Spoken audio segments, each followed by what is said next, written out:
Muy bien. Voy a hacer la...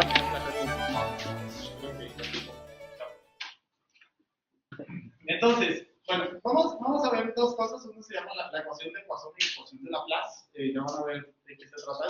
Es un tema tantito más avanzado, pero las ecuaciones, lo que quiero, el propósito es que simplemente las identifiquen, ¿no? Como que sepan, la ecuación. A ver, hemos encontrado aquí en clase dos resultados importantes, ¿no?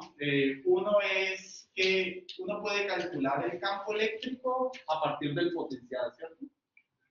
¿Cómo era ese? Era que el campo eléctrico es igual menos gradiente del potencial, ¿no? Menos gradiente del potencial. Eso es un resultado ahí de lo que estábamos viendo. El tema justamente anterior, y el otro, que es de más antes, es la primera ley, la primera ecuación de Maxwell, que es la ley de Gauss en forma diferencial. ¿Qué decía esa ecuación? La ley de Gauss en forma diferencial.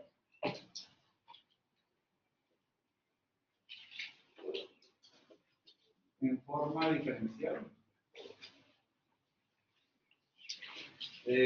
Ahí, recuérdenlo muy bien, estas son cosas de que uno deberán saberlo, cuando se gradúen de física. Esto se lo van a seguir preguntando hasta que tengan su primer trabajo, ¿no? Así, entrevista. ¿Cuál es la primera ecuación de Maxwell?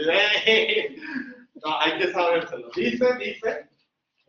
La divergencia del campo eléctrico. Esa es la primera lectura. Cuando uno está hablando del electriano, la divergencia del campo eléctrico igual a la densidad de carga entre epsilon sub 0, ¿no? Listo. Sí, te digo, Carlos, es la primera lectura porque es como cuando uno está aprendiendo a leer, entonces deletrea, ¿no? Dice M con A, ma, ¿no? Así. Aquí, totopo.e, divergencia, ¿no? Así.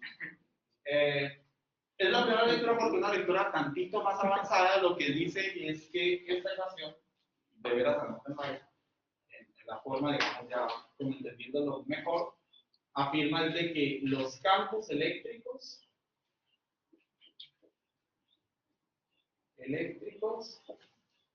son, perdón. Las cargas eléctricas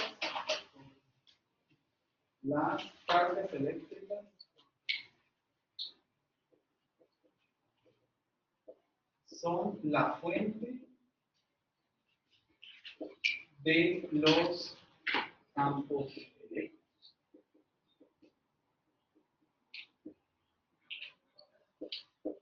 Esta es una lectura un poco más avanzada. ¿Por qué es de que son la fuente? Pues porque aquí tenemos la divergencia. Recordemos, no tienen una carga, digamos, puntual. Las líneas de campo eléctrico salen de la carga, entonces, digamos, es la fuente, como unas personas, como les decía, eso es lo que dicen. Así ven cómo es las diferentes lecturas. Una es la matemática, divergencia igual a rho sobre epsilon sub 0, eso no significa nada. Pero ya en la física uno dice, la fuente de los campos eléctricos son las cargas eléctricas. Y aquí está la densidad, que es carga por unidad de volumen en este caso. Listo. Entonces uno tiene eso, ¿cierto? Y dice, ok, entonces la divergencia, la tecnológica de es igual a rho. Pero aquí tenemos que E además es igual al menos gradiente del potencial. Entonces, por les digo, es una demostración muy simple. Uno lo que puede hacer es simplemente, pues si el campo eléctrico es menos gradiente del potencial, pues uno puede reemplazar el equivalente del campo eléctrico a ¿sí? Y para encontrar como una ley de Gauss en términos de potencial. Ley de Gauss entre comillas. Entonces hagamos eso. Entonces tenemos de que sería la divergencia, de acuerdo a la ley de Gauss, sería la divergencia del campo eléctrico, pero el campo eléctrico es el menos gradiente del potencial. Y eso debe ser igual a rho sobre epsilon sub 0.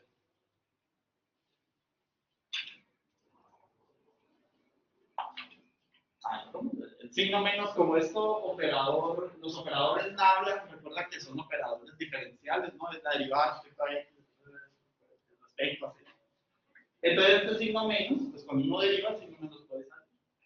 Lo podemos sacar de todas las derivadas. Y pues si está aquí, pues también lo podemos pasar para el otro lado. Hola, buenos días. Entonces, para hacerlo así más bonito, pues ponemos simplemente menos rho sobre epsilon. Moví un signo, no he hecho nada, multipliqué por menos 1 a ambos lados de la ecuación. Bueno, con eso hay que tener mucho cuidado. Uno ahí está, alguien que de los que son así como más acelerados, así, que se pone a calcular, le pueden ahí ya mismo reemplazar cosas. Hay que tener cuidado porque estos operadores, el operador nabla, el operador divergencia propiamente, el operador laplaciano, cambian su forma en función del sistema de coordenadas que uno esté trabajando. En particular, en coordenadas cartesianas, estos operadores son muy fáciles. Es a lo que nos hemos dedicado esencialmente en este curso. Pero si esto estuviera en otro sistema de coordenadas, por ejemplo en esféricas o en cilíndricas o algo así, esos operadores son latosos, tienen unas cosas así muy grandes. Ahorita no me quiero extender en eso para no meter ruido. Si quieren, mañana mismo lo podríamos ver si ustedes quieren. Hacemos un desarrollo de unos parámetros de la mía o cosas así para que vean esos operadores como son. Pero pensemos ahorita en cartesianos. En cartesianos esto es muy fácil. Uno sabe que el operador, por ejemplo, el gradiente del potencial es igual a... El potencial es una cantidad escalar, el gradiente convierte escalares en vectores, ¿no? Y esto es igual a la derivada respecto a x en la derivada respecto a x del potencial en la dirección de sub x más la derivada respecto a y del potencial en la dirección e sub y más la derivada respecto a z potencial en la dirección c. Definición de gradiente. Ya ven para dónde va la cosa, ¿no? Si el gradiente es esto en coordenadas cartesianas, eso yo debo resaltarlo bastante, porque no es lo mismo en otro sistema de coordenadas. En cartesianas, en coordenadas cartesianas, pues esto en esta forma. Entonces, si el gradiente del potencial es esto, pues otra vez se puede reemplazar y vamos a ver aquí llegamos. Entonces, tenemos de que la divergencia del laplaciano es esto, es la derivada respecto a x en la del potencial en la dirección de sub x más en la dirección del potencial más la derivada del potencial en la dirección z e sub z. Y eso debe ser igual a menos rho sobre epsilon sub z. Estoy así, estoy haciendo como los magos, ¿no? Haciendo así malabares, sale un conejo, ¿no? Tal cual lo mismo. Y ¿cómo es eso de la divergencia? ¿Cómo actúa la divergencia? Esto está bien planteado, porque la divergencia es un operador que actúa sobre un vector, como se ve aquí. Lo que está por dentro de la divergencia debe ser un vector, y este es el vector, tiene las componentes. ¿Cómo es la divergencia de un campo? ¿A qué es igual? ¿Perdón? Como si fuera producto punto.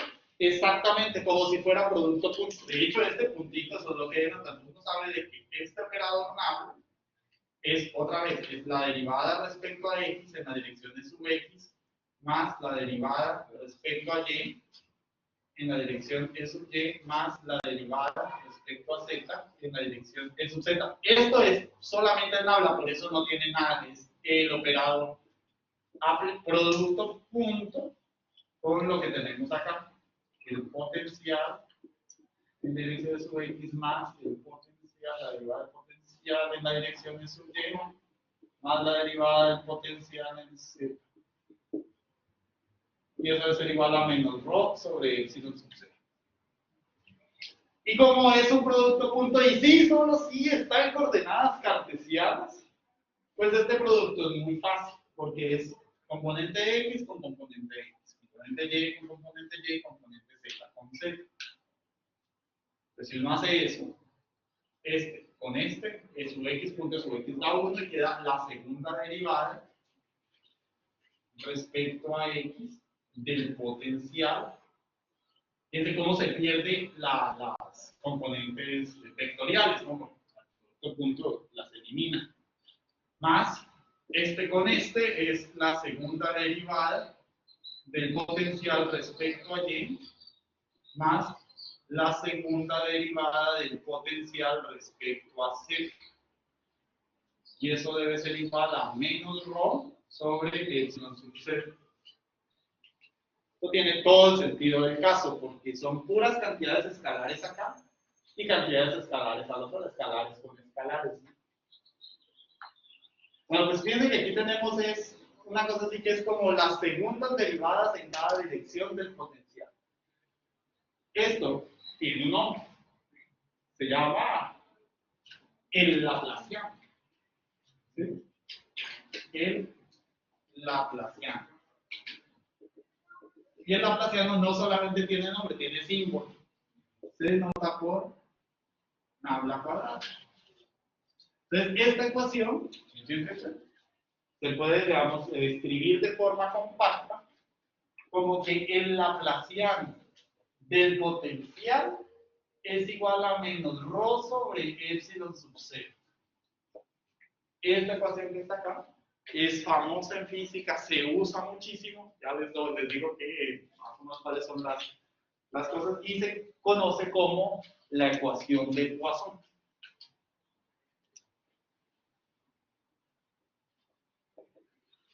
De Poisson. Cuidado. Hola, ¿qué tal? Buenos días. Buenas noches. La ecuación de Poisson. Elizabeth González Aguilar. Ahí está, con nombre y apellido. Listo. ¿La habían visto? ¿Algunos no? ¿Sí? No, el Laplaciano sí, pero la ecuación no. Ok. Entonces hay que tener cuidado, ojo, este tratamiento ahí fue válido, según yo creo que sí es una expresión general, o sea, como que ahí les voy a deber la demostración, creo que aplica para cualquier sistema de coordenadas, pero no les sé demostrar en si tiene validez para los otros. Según yo sí, pero me quedo corto en la demostración, ¿no? O sea, habría que hacerle un chorro de cosas ahí para otros sistemas. Pero pues es así como, cuidado, la demostración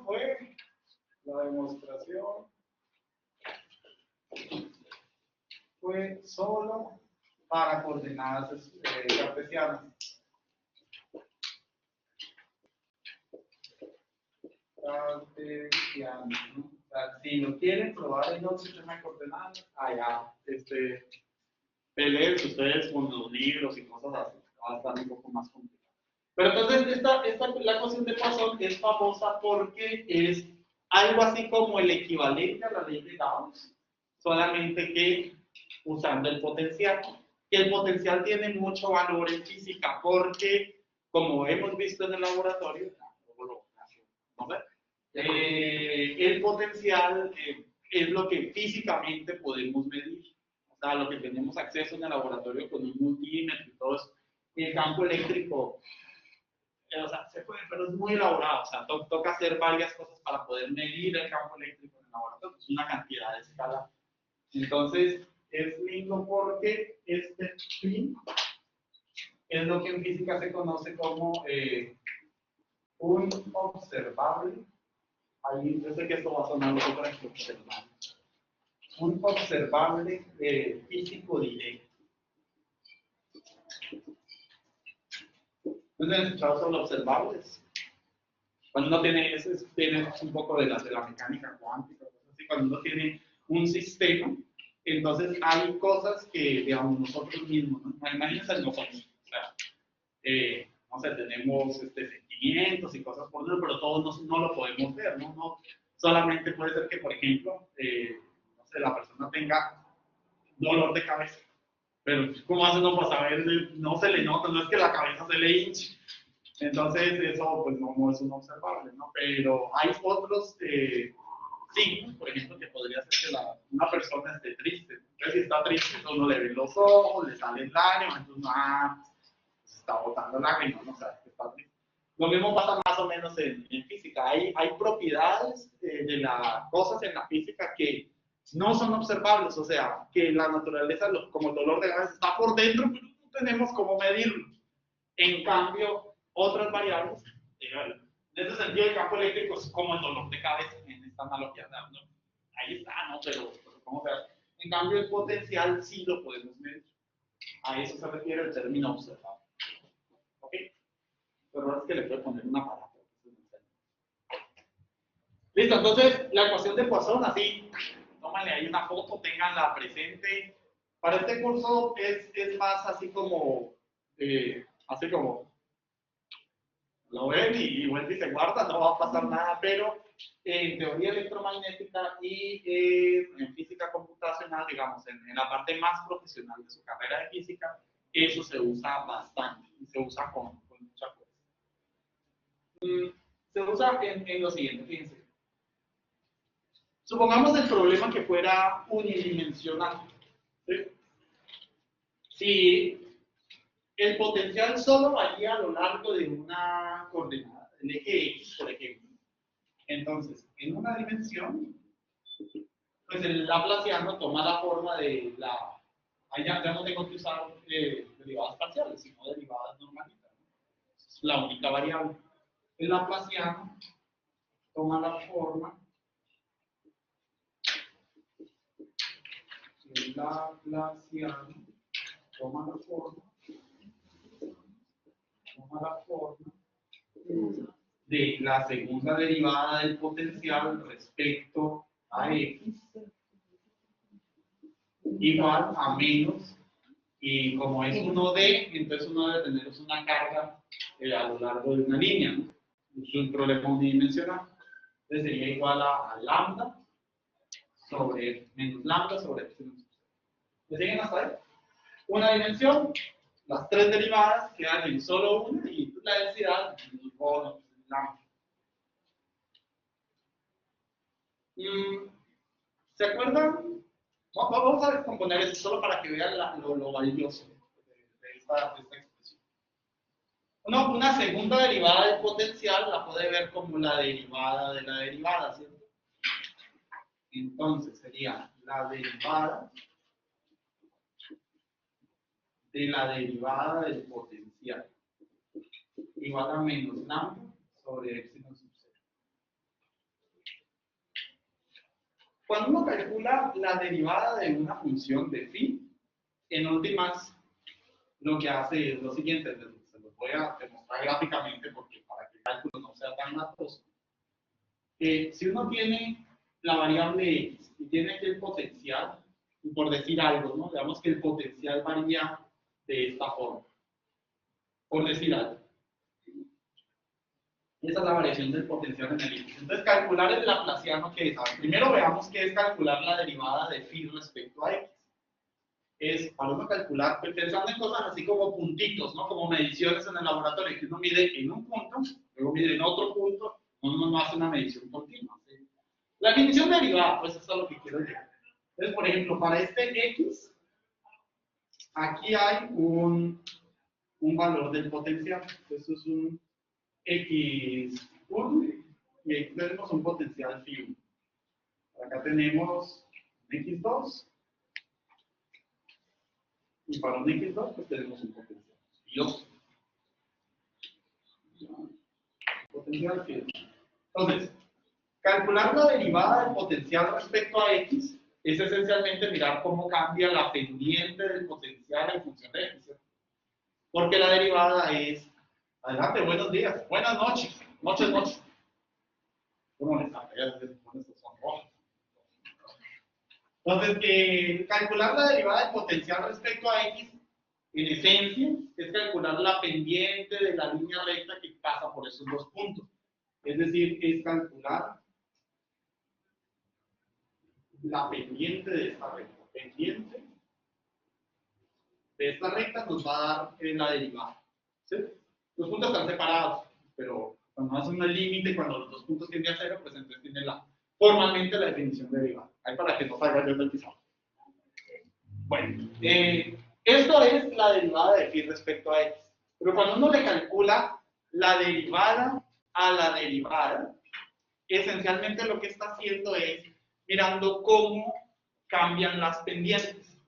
Eso es lo que significa la segunda derivada. Entonces, esta pendiente, a ver si escribo acá, esta pendiente es de phi de x, ¿no?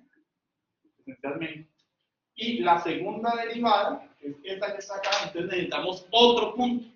El otro punto sería, por decir acá, este. Y aquí tenemos un salón x3. Y aquí tenemos un phi 3. Entonces, bueno, es la pendiente. Entonces, para calcular la segunda derivada necesitamos otro punto. Y en el otro punto, pues entre este punto y este punto, entre 2 y 3, pues hay otra pendiente. Ahí está la otra pendiente. Entonces, calcular pendiente 1, esto sería una pendiente 2.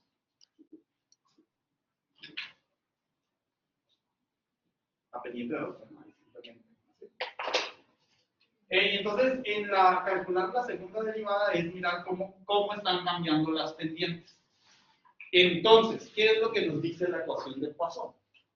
Dice que si uno quiere calcular, mirar, o sea, la segunda variación del potencial respecto a x, esencialmente de lo que se trata es pararse en el punto medio y mirar esta ecuación. Lo que nos dice es que, no me sé explicar bien, pero se necesita el valor, se necesita conocer no solamente el valor del potencial en el punto medio, sino además también el valor del potencial en los vecinos. ¿Sí lo ven? Porque para poder calcular las dos pendientes necesitamos 3 puntos. Entonces nos paramos en el punto medio y miramos cómo es la pendiente de la línea recta respecto a la anterior, cómo es la pendiente de la recta respecto al que sigue, y miramos esas dos pendientes cuánto nos da, calculamos la diferencia y la dividimos entre delta x, y eso nos da la segunda derivada. Entonces, en la ecuación de Poisson, uno usa un puntito y observa, necesita también información de los vecinos. Eso es súper útil en computación, porque si uno quiere hacer simulaciones de cosas de campo eléctrico, es parte de lo que hago también en el curso de física computacional, es usar esta ecuación, plantear una distribución de carga, y entonces se para uno en una carguita y mira para los lados, a ver, ¿cuánto tienes? ¿Cuánto tienes? Entonces saca las diferencias, y así procesa el potencial, y ya teniendo el potencial le calcula el menos gradiente, y entonces se encuentra el campo eléctrico. Es una cosa linda, ojalá tengan colegio. Van a ver qué pasa, si la gente queda feliz, y me dan picos acá. No molesta, no me dan picos. Las cosas se ponen celoso. Listo, entonces, en resumen, la ecuación de aquí sí se lo prefiero escribirlo, la ecuación de Poisson nos indica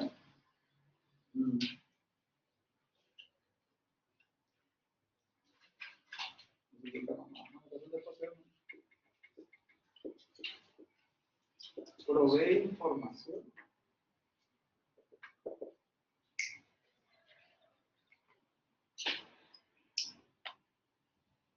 de la relación de una carga eléctrica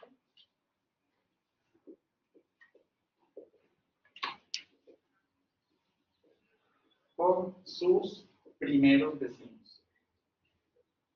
Esto de primeros vecinos es justamente los vecinos, las cargas que están al lado. Las que están 2 pasos después, pues son segundos vecinos, así sucesivamente, como los primos o medios primos, cada vez se van más lejos. Listo, entonces para que lo tengan presente. Esta ecuación de Poisson, esto obviamente funciona siempre que haya una densidad de carga. O sea, cuando uno esté físicamente parado sobre un punto donde hay una carga eléctrica y tiene otras cargas alrededor. Sin embargo, suele ocurrir que a veces pues no necesariamente en todo lugar del espacio hay cargas, como vimos tiempo atrás. O sea, uno puede tener, no sé, una fuente de carga. Voy a borrar esto. Uno puede tener por aquí una densidad de carga, no sé, algo que están las cargas eléctricas, 8 watts, porque tiene un campo eléctrico alrededor, y por cosas de la vida o la forma de su existencia, imagínense que ustedes están analizando por aquí, ¿no? Están midiendo por allá, no necesariamente en el lugar donde están las cargas, como cuando hicimos la gaussiana, recuerden que el flujo era igual a cero en este caso. Entonces, si uno hace esto, si nos restringimos a una región del espacio donde no hay una carga encerrada, donde las cargas de la fuente de campo eléctrico están en otro lado, entonces esta ecuación se reduciría a que pues ρ es igual a cero, porque en este volumen pues, no hay carga, ¿no? Entonces esa ecuación toma otra forma. Entonces, si ρ es igual a cero, es decir, no hay cargas, pero sí hay cargas, no hay cargas, pero sí hay campo, entonces esa ecuación toma la forma que el laplaciano del potencial debe ser igual a cero. ¿Cero? Densidad de carga sobre volumen, ¿no? Porque si no hay carga, pues va a ser. Esta ecuación también es famosa, se conoce como la ecuación de Laplace. Y se usa muchísimo para hacer cálculos de campos eléctricos, especialmente. Por ejemplo, las simulaciones de campo eléctrico que yo enseño, pues, se basan en este par de ecuaciones, esencialmente. La ecuación de Laplace y la ecuación de Poisson. Y eso es todo. Ecuación de Laplace, tenía ese pendiente, así, no podía dormir. Un momentito.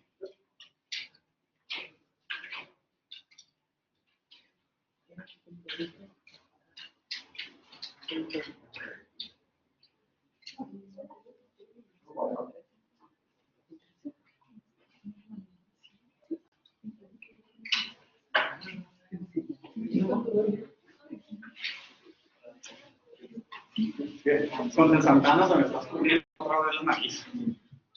Para los que van a ir conmigo al laboratorio, hoy sí nos va a salir mejor las cosas porque hay un ambiente seco, entonces debe haber mucha carga eléctrica. Listo, preguntas o comentarios hasta ahí. Anótenlas de veras, enciérrenlas en 2 cuadros grandes con rojo, de las plumas que tienen chispitas, ¿no? Así, para que se resalte bastante. Entonces, ecuación de Laplace y ecuación de Poisson. El objetivo aquí del curso es que las conozcan. Entonces, algún día les como que alguna vez me mostraron algo, ¿no? Como que no se les haga así tan. Profe, ¿Sí? ¿eso se va a ver más en profundo en teoría electromagnética? En teoría electromagnética sí se ve un poquitito más allá. Exactamente, más que todo con lo de los cambios de variables que te digo. Entonces se exploran todos estos operadores en su relación, cuando tienes, por ejemplo, la divergencia del rotacional, que es igual a cero, y los campos que no rotan.